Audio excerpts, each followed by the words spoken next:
I've done all jobs in the restaurant business. Started as a dishwasher, bus tables, did the service, and I agree with you. There are no easy jobs in the restaurant business. We have to put up with, I think, an awful lot. There's always a lot of regulations that come up, and sometimes we don't even know the regulation is there until we get fined for something that we should have done that we didn't know. There are, payroll taxes to be paid on time, payrolls to be made, and all of that. There are food critics you have to contend with, Don, right? And it seems like it's a never-ending cycle of things that need to be done. None of this could be done without really the people that make it happen here. We are very fortunate to have really staff that we are very proud to have work with us, and we like to promote from within. We've done this many times. In fact, my second person in command was my dishwasher many years ago, and he's now a very highly paid, well paid, I should say, somebody that I work with on a regular basis and really depend on in so many levels. Our general manager across the street was a server. He started there as a server, has been promoted to general manager. The general manager of this place started with me as a server, and now he's a general manager here. We continue to try to promote and really advance our people. We do provide sick leave, we do provide health care, and we do provide training that's paid on the job. So we're really proud of the accomplishments we do. We also do a lot of other stuff that oftentimes sort of goes unnoticed. We are, in many ways, a green company. All of the energy that we use here is made from clean energy, clean currents. We use the energy here. It's all the products we use are recycled materials. All of these come at a cost. And oftentimes people don't understand the cost that we have to go through in order to be able to produce the final product on the table. Just to give you a simple example, our burger is $10.95. Now, for a lot of people, they think that's really expensive. It is grass-fed, organic meat that we use. We serve it well. It's all fresh.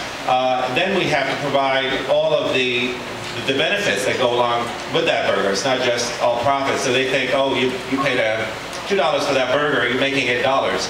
It's very different than that. And oftentimes we get a lot of criticism from people who feel that we should cheapen the prices that we have already. And our argument is we really can't make it any cheaper than it is and continue to be a good steward for our employees, for our environment, for our community, and so on. When we hear that the president walks across the street to the Chamber of Commerce to speak to them, I could use a fruitcake too. But what I really need, is more than a level playing field. Small independent businesses cannot compete on a level playing field, and that's something that really needs to be understood. Oftentimes, you think, let's level the playing field and everybody can play evenly. That's not how it works. Big business wants a level playing field because it's like Godzilla wants a level playing field with Bambi. Of course they're going to be crushed to smithereens. So it's really important for small businesses. If we continue to call small businesses the engine of our economy, they're the ones that provide the most number of jobs, they pay the most amount of taxes, they create the most amount of innovation. We have to give them some advantages for that. If we're going to create the most number of jobs, the most innovation, pay the most taxes, employ the most people, why can't we have a playing field that's in our favor?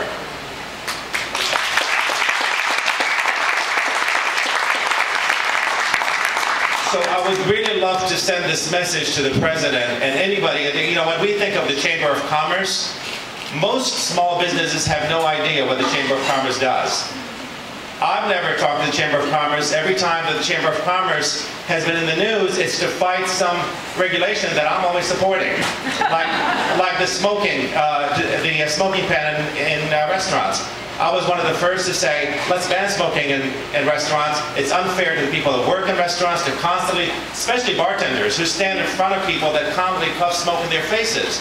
I was amazed at how many restaurants and the Chamber of Commerce said, no, this is bad legislation, we're going to lose a lot of business. The fact of the matter is, we didn't lose a lot of business. We have much healthier places to work in, and I'm really proud to be one of the first people to stop the restaurants from smoking in them. So I want to reiterate the fact that really small businesses cannot survive in the current environment that we have here. They're dying. Small businesses are not going to survive unless we really give them the support that's necessary. Better regulations, more mentoring, better tax breaks for businesses that aren't doing the right thing.